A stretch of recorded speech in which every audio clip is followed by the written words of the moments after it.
Hello and welcome back to the DFS Premier League show brought to you by VIP-bet.com. I'm your host, Kevin DeVries. Joining me as always is my friend and partner in crime, Rob Langevin. I think he's over there. How you doing, Rob?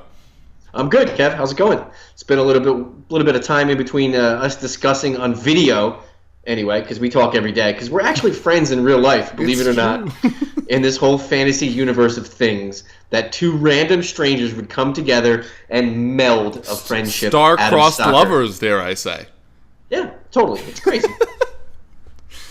Yeah, very glad to be back. Sorry for the 2-week hiatus. I had an opportunity to go to the World Series, which I couldn't turn down, and then last week, obviously, was the international break, so nothing really of note there. But we are very glad to be back talking about Week 12 for DFS. It's a big slate. We don't need to talk about the last match week because it was ages ago, so we're just going to start with this one. Any first thoughts? I was going to say final thoughts, but that doesn't make any sense. We just started. Any first thoughts before we hop into these matchups for the week? I like that there's 7 games. I like that there's 3 or 4 top scoring teams in this format, so it's going to diversify the scoring a little bit. I think scoring will be probably. I think the difference between 1 and 100 will be closer than it probably normally will be because of the amount of talent on the slate this week. You think there'll be a lot of diversity between teams? Yeah, I think it'll be harder to get like a nailed-on same team from multiple teams. Yeah. Say one guy enters one team and the same guy will be able to enter the same team. I don't think that's going to occur too much, but I think the scoring will be spread out less over with the amount of players that they use. Because you have teams like City and Everton offers some fantasy appeal this week against Swansea. Liverpool obviously is the belle of the ball this week. And then you even have games that are sleepers, like the Stoke-Bournemouth fixture. I love from a cash standpoint, and there's other games in there. Sunderland-Hull. It could be a barn burner. A 1-0. Poor man's goal fest. Poor man's goal fest. Snotters could have a brace and a half. I don't know. A scored free kick and penalty kick because they aren't creating chances. Yeah, it does. Yeah, exactly. He's got to do it all himself. Yep. For sure. All right, well, you mentioned some of the bigger teams, the one with probably the most rosterable players right now, and I say that only because Liverpool's matchup is a lot tougher. City have a Crystal Palace team who have been dreadful the past few weeks, specifically in defense, conceding multiples to a couple of not-so-great teams over the past few weeks. Mandanda not looking quite the player we expected when he came over from France.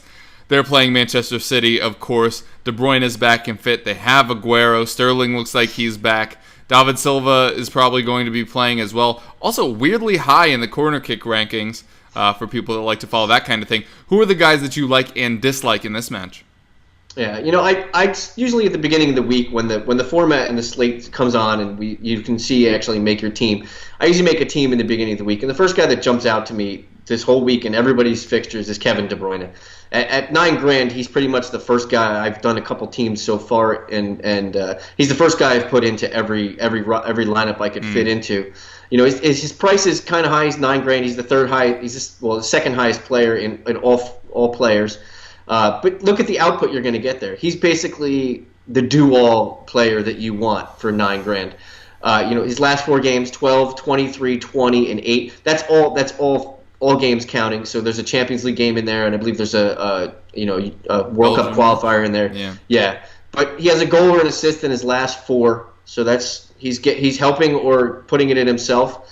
So he's, like I said, he's the do-all guy that you want. He's adding in 24 crosses. He's averaging 2 shots on goal, which those are all this accumulating points for him.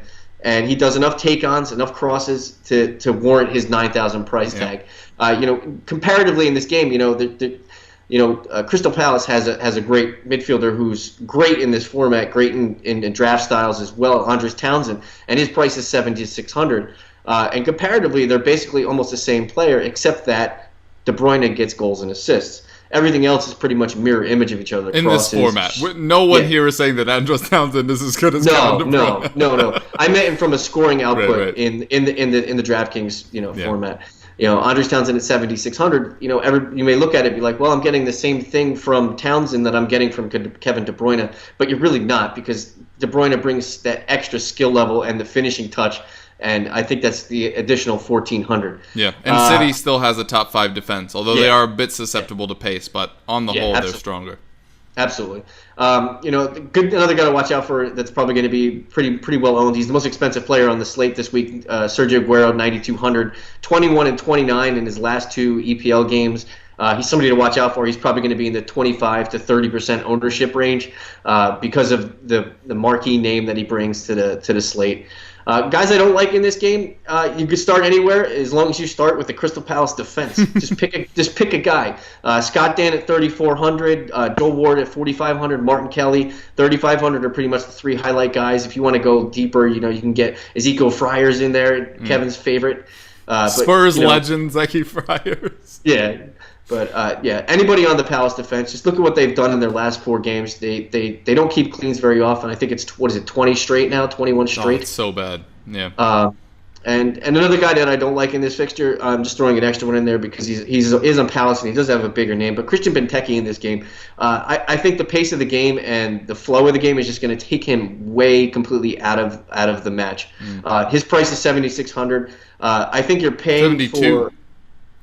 Yeah. Oh, is it 72? Yeah. 7,200. It's even better, but worse. But so 7,200. It's low enough that it's going to tempt extra people in. Oh, absolutely. And for me this week, with the City fixture, with the Liverpool fixture, with the Tottenham fixture, with the West Ham on the slate as well, I'm pretty much I'm in a scrub. That's my attack for this week. Yeah, excellent points there from you. The question I have for you is, you mentioned you're trying to get De Bruyne into every lineup you can. Do you think it's possible for people to found a lineup around De Bruyne and Aguero? Or if you're going Aguero, would you bump down to maybe a Sterling or maybe all the way down to maybe a Gundogan? I wouldn't invest too much in this game here. Only because Liverpool is playing Southampton on the slate. So I think you want to get a Liverpool player onto your, a marquee Liverpool player, whether it be Coutinho, whether it be Mane. I know Lallana is probably not going to play in this game. They also have Firmino. But I think that you'd probably want to pair. You want to get a little bit of, basket A and a little bit of basket B, because I think those are where the goals are going to be. So I think you want to henpeck your goals here from some City and some from Liverpool. I wouldn't completely invest solely into the City attack. Yeah, and likewise for a match that we're going to get to a little bit later, Liverpool's matchup not super great, although you trust them to get at least 1 or 2, but maybe it won't be that, 4s and 5s and 6s. Crooked numbers, if you will, that we've seen in matches past. All right, I will now talk to you guys about the Everton versus Swansea match. The player that I like this week a lot is Yannick Bolasie. He's top 5 in both successful crosses and take-ons. He's getting into very, very dangerous positions and really capitalizing it. We talked about on our show a little bit yesterday. That was the big complaint at Crystal Palace, is that there wasn't an end product to everything he was doing. Of course, in this format, even without an end product, he's valuable because he's sending in so many crosses and stuff like that, and he's getting fouled a fair bit doing so. But now there is somebody up front in Romelu Lukaku who can finally turn some of those balls in. Everton have been in a bit of a dip lately in the attack, but I think that's probably going to bounce back in this one. Swansea have just been so inept at the back. They've been struggling all over the pitch, but the defense is definitely the weak point, and I don't think Kyle Naughton is really going to be able to rein him in this week, assuming that he ends up on that side. And that easily takes me to my dislike. It's Kyle Naughton. There are several reasons why I don't like him. First of all, he's not very good at this sport. Secondly, Fabianski is not the keeper that we saw last year. The center backs are worse than they were last year, so he has less interior cover. And I just mentioned the Bolasie thing. I think Naughton's going to be on his heels this entire match. And he has been weirdly decent in exclusively this format. Naughton has. But I don't think that's going to be the case this week. I think he's going to be having to defend a lot more than he wants. And if he's on the wrong foot, if he's on the left, that's a real big problem. If he's on the right, he's a little more natural there, but not enough to really dissuade me from my Bolasie hype. And I've not loved Yannick Bolasie in the past. I just think that he's one of those guys that we kind of have to start coming around to, kind of like somebody not on the slate, but like Pedro, where everybody just assumed that this week was going to be the week William was going to get his job back. No, okay, well, it wasn't last week. It'll be this week. just hasn't happened yet. I think we're in a situation like that with Bolasie, where so many of the Everton wingers are rotated or come in and out of the squad. I saw Gerald De La Feu came out recently and said, he used to focus too much on himself. He's trying to focus more on the team. You shouldn't have to try to do that.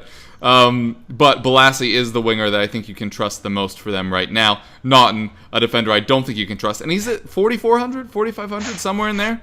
So not necessarily... 44, yeah. Oh, I just realized I don't ever change these when I'm talking. Yeah, there you go. Naughton at 4,400. Not necessarily somebody that I think is worth that at all. And I've noticed a lot of defenders this week seem weirdly inflated and not good matchups. Yeah, I'm going to get into that in a little bit later because I noticed that as well. Are you trusting any Everton defender coming off the 5-0 shellacking to Chelsea? No. If there's anybody in the back that I'm trusting, maybe it's Stecklenburg, who has a really good cross point between saves, wins, and clean sheets. All three. He's not the top in any of them, but it's weirdly difficult to find somebody that is this season. So Stecklenburg, maybe. Swansea don't seem that threatening. I do think Swansea get on the score sheet, but I think it's hilariously likely that Everton end up winning this one. Yeah, sneaky sleeper I like in this game, Leroy Fer. I'd see if he's starting. Take a look for him. He's a good punt play, like I said. Stars and scrubs kind of guy. Yep, completely agree with you there. Talk to us a little bit about Southampton versus Liverpool. Southampton versus Liverpool. Guys I love in this game. If anybody's familiar with this video cast, you know exactly who I'm going to talk about here. And his name's James Milner. He's gone down at $1,200 from the last time he featured on the slate. It was ridiculous last time. Well, Kevin, he's 6,400 now. He's the highest scoring defender by 5.1 points on average per week. He averages over 15 points a game per match. That's pretty good. The next highest guy is Christian Fuchs at 10.2, 10.4, whatever it is. Oh, an average. Yeah, average per week. So James Milner's one guy I like. But the other guy I like in this game and it's a complete fade on the whole Firmino, Coutinho, Mane, midfield love fest that's going on at Liverpool, especially in cash formats. I'm going to look at Emre Can. $4,000. He's basically, not exactly half, but basically half of everybody else everyone's going to be rostering this week. He does just enough score-wise and cross-wise. He does enough tackles. The only thing to worry about him is if he gets involved too much in the build-up of play and he gets involved with yellows. That's the only thing you have to worry about with him. But at $4,000, he's an excellent fade to anybody who's not buying into the Coutinho or Firmino or Mane love fest. But I love Chan at $4,000, and currently right now the roster I'm looking at, I have him and KDB as my midfielders, as my guys right there. You have a pretty pricey util in that team, don't you? Yeah, I pretty much do. And you're gonna like it. You'll like who it is if you want me to tell you. Yeah, I'll wait to the end. It's Harry Kane. It's Harry Kane. Hey, he's got an excellent value point. I think it's, I'll wait till we get to. We'll talk about it. Don't you worry. Yeah, and the people I don't like in this fixture, I said it with the Crystal Palace Man City game, and it's the Southampton defenders. Don't fall in love with the price tag that Virgil van Dijk has. His price tag is $3,500 right now. Yeah. Look at his last 3 games: 3, 3, and 5. Virgil van Dijk is probably one of the most. I tell you, if you're making a starting 11 right now and you get to handpick any players you want off of all 20 Premier League teams, I guarantee he's in the starting 11 for almost everybody's team. Yeah. Because he's probably one of the best all-world defenders that's in the Premier League. Just not in this format, and definitely not this week against a Liverpool team that's definitely going to ship at least 2. Yeah. Yeah, Liverpool the best attack in the league right now. Southampton, as you mentioned, and a little bit of a blip for sure. The Emre Can shout is a good one from an actual football perspective. You like what you see. He's charging into the box late and is often unmarked because everybody's so worried about all the other names that you mentioned there. The slight concern there I have is Lallana not being there to kind of distract some.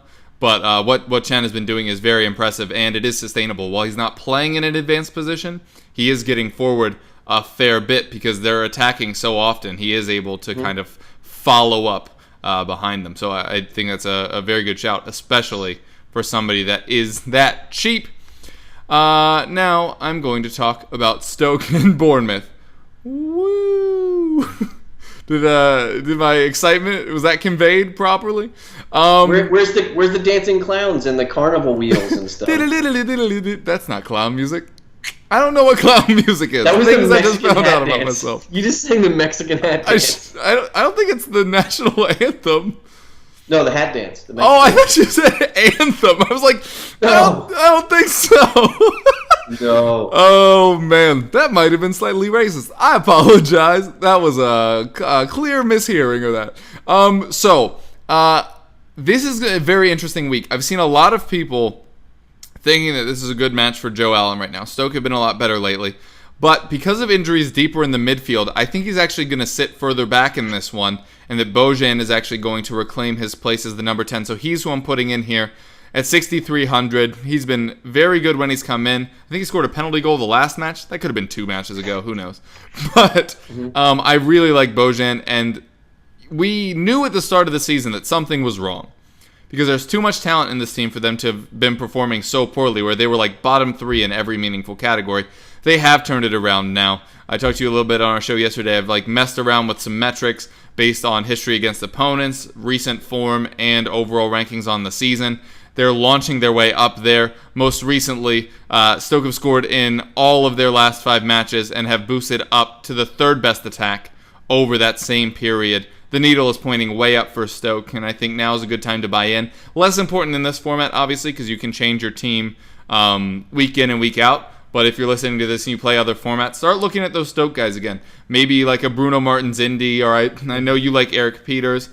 He doesn't have the upside that I tend to like. I used to love Eric Peters, but I don't think he's ever scored more than 100 points in a season in FPL, which is...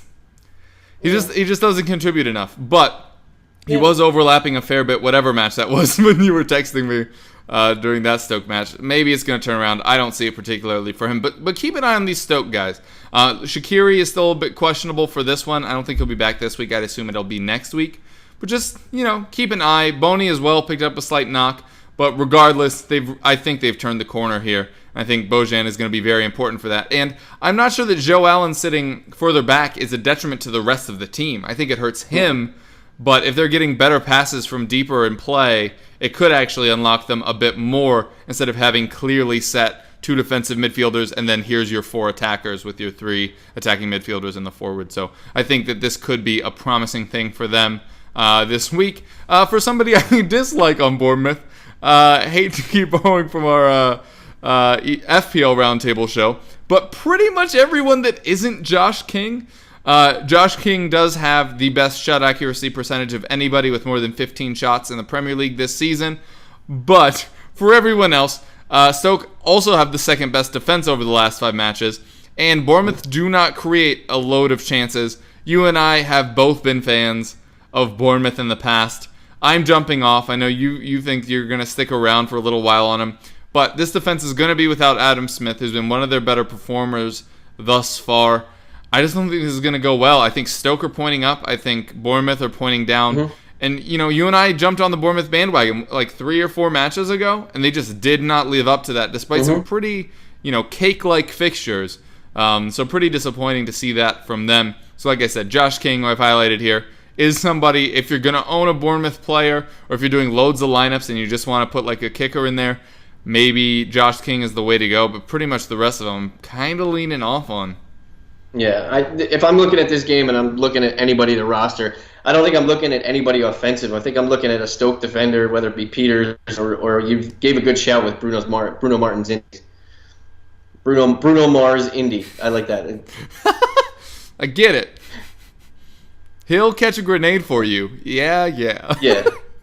6 people are going to get that. Yeah. Ooh.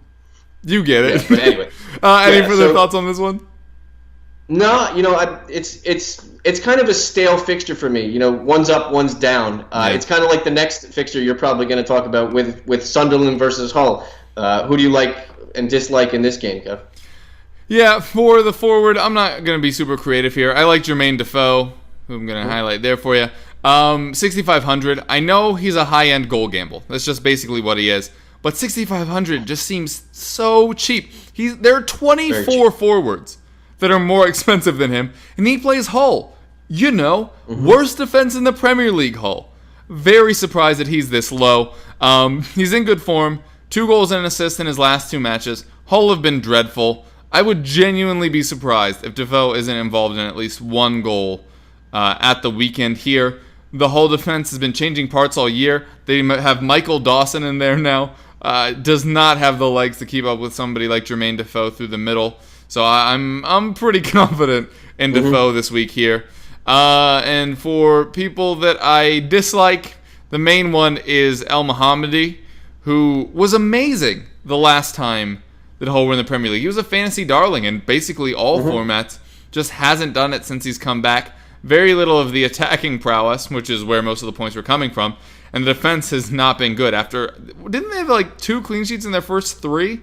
Yeah. And everyone was like, ooh, what about Hull's defense? The answer is no. No to Hull's defense. Obviously not very good. David Marshall. Curtis Davies. Yeah, and David Marshall has not been the answer at the back. Which, by the way, if anybody's listening to this, I was writing up my fantasy article today. Do you know Eldin Jakupovic is like the 3rd most owned goalkeeper in FPL? Just based on price. Stop it. I know he's a 4.0, but there are other 4.0s that are around there. I know Pickford's 4.1, but he's going to keep playing. Anyway, I don't need to get thrown off on this aside. But the whole defense, I think, is going to have troubles in this one. Other players that I don't mind in this one, 3 of your boys. Snodgrass, who I think is our unofficial mascot. Diamersi and Mbukani, who both of us have said before, if he had started every game for Norwich, they probably stay up, but they were just dead set on playing Cameron Jerome for some reason. And I have not really been the biggest Patrick Van Aanholt fan, but there are only about 3 or 4 matches a year where he could contribute both attacking and defensively, and this is one of them. You don't look at many fixtures and say Sunderland could keep a clean sheet, but Hull are going to be without Alberto. That's not his name.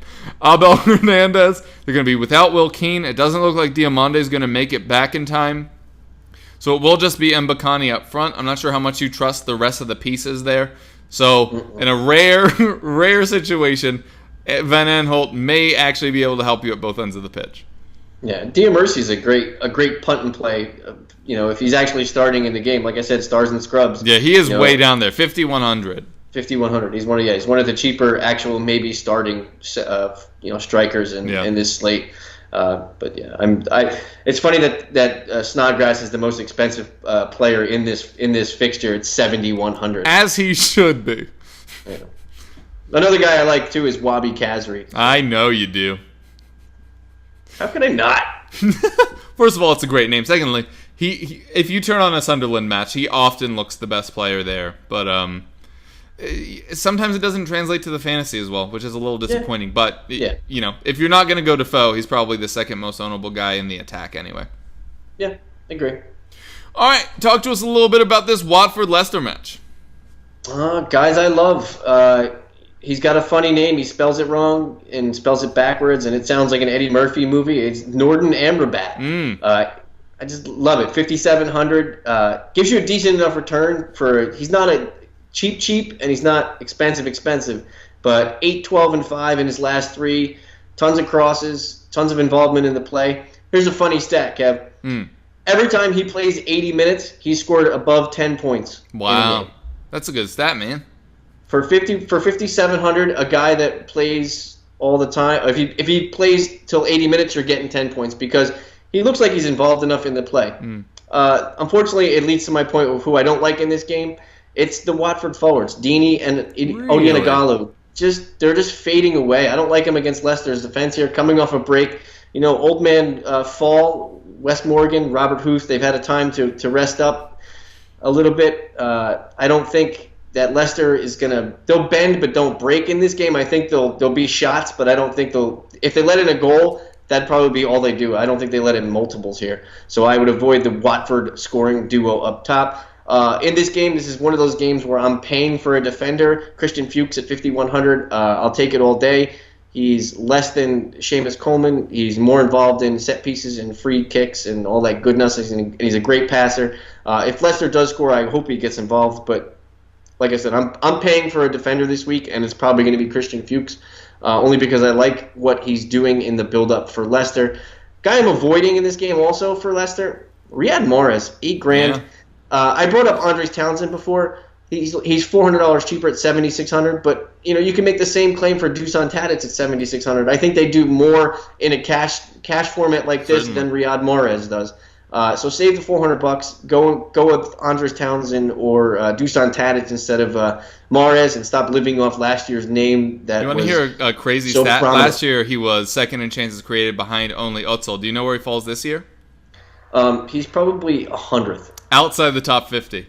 Yeah. It's not good. He's fourth on his own team in chances created. The Mahrez thing has stopped real fast. I'm a bit surprised to hear you so effusively praising this Leicester defense, who are literally the worst away defense in the Premier League with 14 goals allowed. But I just don't trust Watford's attack enough to... Yeah, I mean, I don't love Dini or Gallo either. I think you and I both tend to like... If you listen to the Watford players we like, it's probably Holebas, who's suspended, Jan Mott, Success, and Amrabat in some order before you get to any of the other guys. Also, tell the people that were like, oh, Watford's defense is good now because they had 3 clean sheets. Look at who it was against. Because all the people that popped out of the woodwork to be surprised when Liverpool put them to the sword were like, but they had 3 clean sheets. This defense is great. Yeah. Not so much. I do like Slimani in this one, though. It's just 7,100. I think that's probably worth it. I think he gets on the score sheet. Well, Vardy's eventually going to get back on the score sheet at some point. I just don't know when, but he's eventually going to. He'd have to get the start first. Yeah, which is a shame. But whatever. Agree with you there. I will wrap up the matchups. That rhymed. By talking about Tottenham versus West Ham. You already alluded to it. You stole my thunder a little bit, but I've been doing that to you a bit lately. But Harry Kane at 7,900. This is as cheap as you will ever get him, aside from last week when he was at 78. But people didn't know if he was starting or not. I mean, we did, but people didn't. So 2 weeks ago, I suppose. But this is also going to be basically the only time he's a differential play. Because you have Aguero in a great matchup. You have Benteke in a great matchup. We've mentioned several forwards throughout this show that we think have pretty good matchups. I think Kane will be less than 20% owned, which is not very frequently you're going to hear that. He loves scoring in London derbies. West Ham, nowhere near as solid defensively as they were last season. Bottom 5 in defense in the Premier League at the moment. Cresswell was supposed to be the saving grace of this defense. I don't know if you saw the England match. He was basically solely responsible for the 2 late goals by Spain after he came on for one Daniel Rose. So not very impressive what we've seen. Adrian seems a step behind this season as well.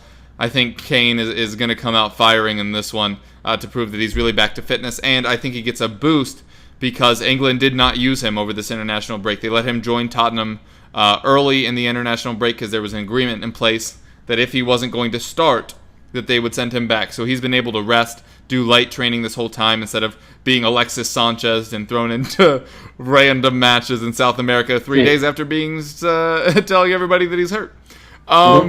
For somebody that I dislike, this is going to surprise people. Usually when we do like-dislike, it pretty much shows you how we think game flow is going to go. The person we like is usually from the team we think is going to win. The person that we dislike usually from the team we think is going to lose. I'm going to flip that script a little bit, but also with a question. It's about Hugo Lloris. A while ago, you had that statistic that the highest keeper was the highest scoring goalkeeper. It was something crazy. It was like 5 out of the first 6 weeks or something like that. But that trend has been broken a bit. And we've talked about low-end keepers for a while, especially the likes of Heaton and Pickford, in terms of how many saves do they need to get to be able to overcome the fact that they're on teams that are often losing, which loses you those 5 win points, and often aren't able to keep clean sheets, which loses you another 5 points. So, you need to get somewhere between 5 and 10 saves to stay relevant, and Heaton is somehow doing it. But on the other end of the spectrum, you have Hugo Lloris. Again, most expensive goalkeeper this week. He's 15th in saves out of, 20-ish. Because, obviously teams have had multiple goalkeepers go. But out of reliable starters, he's 15 out of 20. At what point, it's 2.5 saves per match, by the way. At what point do you start getting concerned the other way and saying that maybe he isn't being tested enough to make up that difference on the players like Heaton? They're blowing away the Premier League so much with their saves. Well, I mean, you also have to look at the defense in front of him. The defense in front of him is the ones that let up the shot. shots. It's not always he's not saying, okay, you know what, let him come down and shoot this time, and I want I to know save it's not Lloris's fault, but it does affect your team. No, it totally does. But you know, the first thing you're looking at when you're rostering a goalie is clean sheet capability, because that's the first thing and the most points you get. Because with a clean sheet, you're basically almost guaranteed to win in most case scenarios, because a 0-0 tie is, they happen, but they're fewer and far between than just a plain old clean sheet. But I'd rather have a goalie. In my mind, this is just my mentality of looking at it. I'd rather go with a guy who has a better clean sheet capability. Like, this week I favor Lee Grant this week because he is cheaply priced, and I don't think Bournemouth breaks the Stoke defense. But does he get enough saves on top of that? Maybe, but it's also based on matchups. It's totally a matchup thing for me also, because I like who they're going to play and the clean sheet capability. I look at that first before I even gander at the save total and the save capability. All right, fair enough. Well, that was our last matchup. Before we get out of here, there was a random stat that I saw this week that I just wanted to share, and then I'll ask you a final thought. If you're wondering who is earning the most fouls this season, it is currently Eden Hazard, Diego Costa, Sadio Mane, Dele Alli, and Joe Allen. Adam Smith is also on that list, but he's out due to suspension. Dele Alli out because of injury. So Hazard and Costa not on the list. So Sadio Mane and Joe Allen are who you're looking for if you want cheap points, because they all count, and I feel like not a lot of people are looking at that when they're considering players to bring in. I'm not saying that should decide your choice, but if you're thinking about a tiebreak, like them versus anybody within about a $400 swing, just something worth noting. Yeah, it's definitely a good stat. It's a tertiary stat that is often overlooked. Yeah. You have any final thoughts? No, I mean, I'm just excited for the slate, and we basically keep rolling now, basically straight to March. Yep. When the next here's a question for you. I forgot that we do this. It is a wide slate. Do you think that will lead to more points because there are more options for points, or fewer points because there's a bigger chance of getting it wrong? Well, I mean, you got to look at the games and who they're playing. City, Crystal Palace, there's no way that's going to be straight cleans in either direction. And Liverpool, they're definitely going to get on the board. Out of the 7 games, if there's probably 20 goals, I'd say that's conservative. 20 goals in 7 games. That's probably going to be, you're probably going to be in the 170 range point wise, because there's going to be a lot of players that are going to be owned and scoring this week. Because with 20 goals, that leaves 20 assists, and there's probably 2 or 3 clean sheets in there. So yep, I think that's fair. I probably even lean high 70s, maybe even 180s. But we will find out next week when we come back and talk to you. Thanks to VIP Bet. Rob, why don't you tell the folks where they can find you? You can find me on Twitter at Smokey_Loogie. That's SMOKEY_LOOGY. And you can find all my fantasy musings at Razzball.com. Yeah, and I am your other host, Kevin DeVries. You can find me on Twitter at Kevroff. You can find our other shows at EPL Roundtable, where we host the FPL Roundtable, where we talk about the other formats of fantasy, so be sure to go over and check that out. Also, our shows run on allinsportstalk.com, which is at allinsportstalk on Twitter. They also have an app in both the Google Play Store and the Apple App Store. What else? I have a weekly article over on theeaglesbeak.com, so be sure to go check that out. Check our friends out over at playtoga.com if you want to play a draft-style game. It's probably the best one running at the moment. So until next time, thank you guys so much for joining us. Best of luck to your teams this weekend. We hope you cash. We'll see you next week. Peace. We're looking forward to hearing from you. Get in touch with us. VIP Bet, your place to win.